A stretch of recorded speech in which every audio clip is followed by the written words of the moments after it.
네, 주제는 두 개인데요. 학보사 기자의 두 얼굴, 입장료 150만 원, 공범들 또 처벌해야 된다. 이런 얘기가 나오고 있습니다.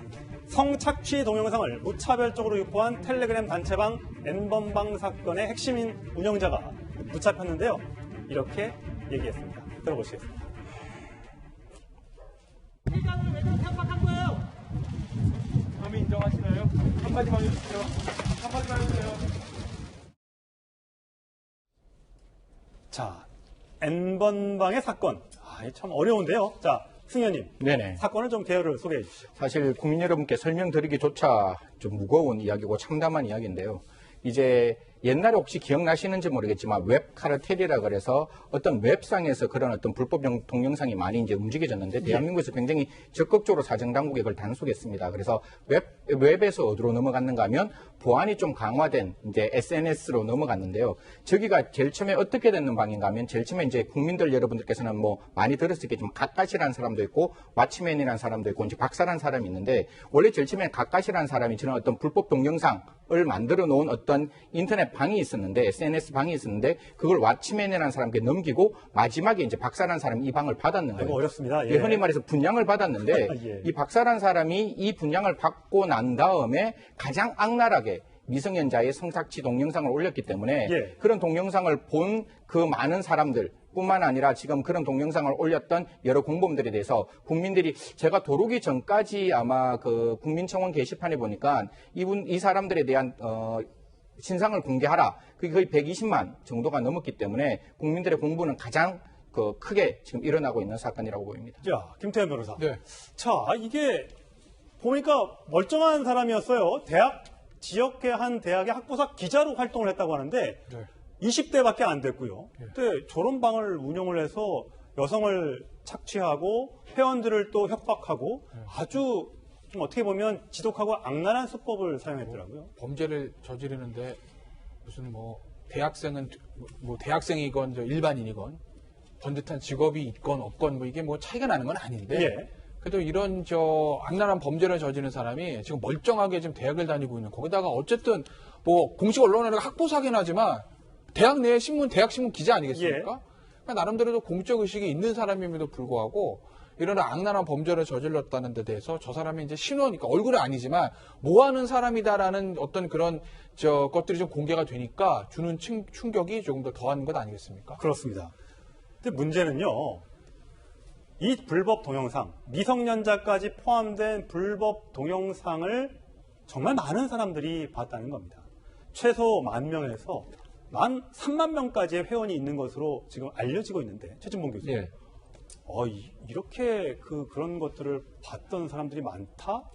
놀랍습니다. 사실은 이게 문제가 되는 게 물론 이런 짓은 정말 나쁜 사람이죠. 정말 예. 엄중하게 처벌해야 되는데 이게 왜 이렇게 많아지겠습니까? 이게 수요가 있으니까 이런 거예요. 예. 그래서 저는 이런 것들을 자꾸 들어가서 돈 주고 회원을 가입해가지고 다운받고 또 거기서 즐기고 이런 모습 때문에 이런 범죄가 안 없어지는 겁니다. 만약 그런 분들이 다 사라져 보세요. 그러면 누가 보지도 않은데 누가 이런 짓을 하겠습니까? 그래서 정말 이번에도 엄청나게 많은 사람들이 여기에 왜냐면 현금으로만 이 조 씨라는 사람 집에 1억 몇천만 원, 1억 3천만 원 현금이 있었대요. 예. 그게 다 회원들한테 받은 돈 아니겠어요? 텔레그램 방에 8개 방 만들어 놓고 비밀 채팅방 해가지고 여성들 착취해서 성노예처럼 그렇게 만들어가지고 올린 영상들 보고 그걸로 돈 내고 이런 식으로 해서 즐기는 사람들 대체 여러분들 누가 있다고 하면 그런 분들 때문에 이런 일이 없어지지 않은 예. 겁니다. 그래서 여성단체가 늘 주장하잖아요. 이거 올리는 사람도 나쁘지만 이런 걸 이용해서 본인의 어떤 성적 어떤 즐거움을 챙기려고 하는 이런 사람들도 함께 처벌하는 그런 것들이 반드시 필요하고 예. 여러분들 정말 그러지 않으셔야 이런 범죄들을 뿌리 뽑을 수 있다는 거 꼭 아셨으면 좋겠습니다. 여성들한테 처음엔 이렇게 이제 메시지를 보냈다고 하죠. 고액 알바, 스폰서를 알아봐 주겠다. 주민번호하고 계좌번호하고 벗은 사진을 보내라. 그리고 본인 인증을 해라. 이러면 사진을 보내고 하면 그거를 협박을 그 내용을 해서 뿌려버리겠다. 이런 식으로 하면서 협박을 해서 더 심한 요구를 했다는 거 아니겠습니까? 보면 또 SNS 대화방에 이랬대요. 입장료가 20만 원도 있고요. 70만 원도 있고 150만 원도 있는데 20만 원에서는 이렇게 사진만 살짝 보여주고 노예들 대기 중인 노예들이 뭡니까? 그리고 나서 더 비싼 채팅방으로 가면 회원료가 150만 원을 내면 더 자극적인 영상을 보게 해주고 본인이 직접 뭔가를 할 수 있게끔 만들어졌다는 점에서 굉장히 수법이 좀 잔인하고 많은 피해자를 양산했고 아까 말씀드렸다시피 미성년자까지 포함이 되어 있기 때문에 이건 쉽게 넘어갈 수 있는 부분이 아닌 것 같습니다. 그래서 아까 말씀드렸다시피 여러 가지 국민청원들이 등장하고 있는데 저희가 그래픽을 준비했습니다. 조금 전에 다시 승 박사님 말씀하셨던 것처럼 이 청원이 두 가지가 있습니다. 용의자의 신상 공개를 해달라. 아까 얼굴 가리고 들어갔으니까 얼굴을 드러내게 해달라. 이 청원이 벌써 120만 명이 아주 빠른 시간 내에 국민청원에 동의를 했고요. 또 하나의 청원이 더 있습니다. 이번엔 가입자, 회원 전원의 신상을 공개해달라. 이렇게 얘기를 했어요. 자, 김천 변호사. 예. 내가 돈을 내고 봤어요. 예. 저거 문제가 됩니까? 안 됩니까? 근데 본 거 자체는 예전에 우리가 이제 몰카 이제 유포하는 거 그런 예. 데서는 항상 나오는 얘기지만 본 사람 자체가 죄가 되는 건 아니에요. 그러니까 내가 저걸 다운을 받아가지고 내가 본 다음에 그 다음에 다른 사람들한테 또 이걸 전달하면 그러면 이제 이거 이제 몰카 동영상 같은 경우는 성폭력으로 가는 거고 단순히 그게 아니라 그냥 뭐 음란물 같은 경우에는 이제 음란물 유포가 되는 건데 내가 다운받아서 보는 거 자체 저 가입해서 보는 것 자체가 죄가 되는 건 아니에요. 근데 미성년자의 동영상이 있다고 하잖아요. 미성년자 거는 그건 좀 보는 달라요. 것만으로도 문제가 그러니까 될수 미성년자는 좀 있거든요. 달라요. 미성년자 같은 경우에는 그거는 이제 보는 게 문제가 아니라 내가 이제 미성년자가 나오는 그런 음란물 같은 경우는 소지하고 있는 경우에도 예. 그런 경우에도 처벌이 되죠. 예. 미성년자의 경우에 예. 될 수 있어요.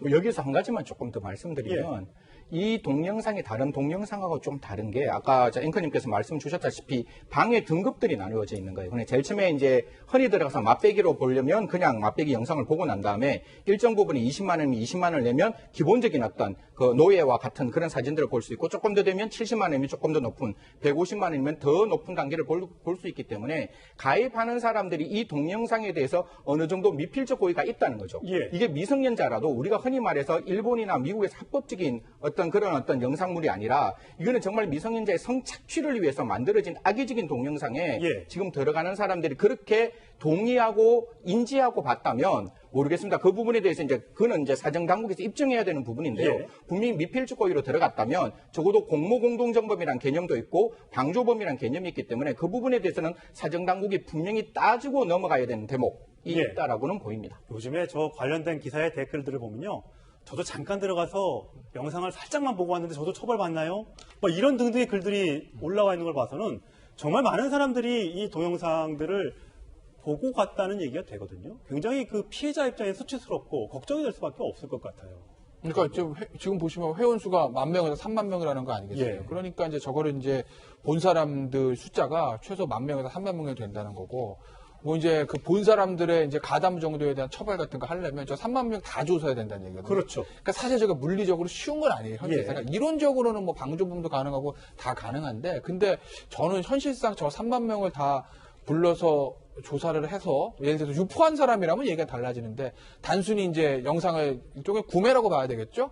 구매한 사람들을 처벌할 수 있을까? 저는 개인적으로 좀 회의적으로 봅니다. 현실상. 예. 한 가지만 딱 더 말씀드리겠습니다. 그래서 전 변호사님 입장에 동의를 하기 때문에 이제는 좀 선제적인 어떤 그 대책을 만들어야 되는 게 옛날에 성범죄는 어떤 한 사람에 대한 성적 자기 결정의 자유를 침해하는 1대1의 범죄였는데 디지털 성범죄는 그 동영상을 소비하는 어떻게 보면 경제적 목적이 가장 우선시되고 있기 때문에 경제적 목적에서 가장 중요한 것은 시청자들에 대한 일정 부분에 대한 처벌을 하면 시청자들이 안 들어가면 영상 제작하는 사람의 경제적 이익이 떨어질 수밖에 없거든요. 그래서 좀 사실상 이 부분에 대해서는 많은 논의가 필요하겠지만 적어도 시청자들에도 이제는 좀 선제적으로 처벌 규정, 그게 뭐 형사처벌 중에 징역은 아니지만 일정 부분의 벌금은 좀 우리가 묻는 그런 내용을 만들어야 되고 이 사람들이 갖고 있는 아까 1억 3천이라는 돈은 결국 경제적 수익이고 이 경제적 수익을 우리가 어떻게 박탈할 것인가에 대한 기본적인 생각이 필요한데 예. 지금 우리 법률은 기소전, 보전밖에 없는 거예요. 그러니까 그 돈을 그냥 가압류 정도 해놓는 것밖에 없는데 미국 같은 경우에는 저런 불법이 있으면 민사몰수라서 먼저 선제적으로 빼앗은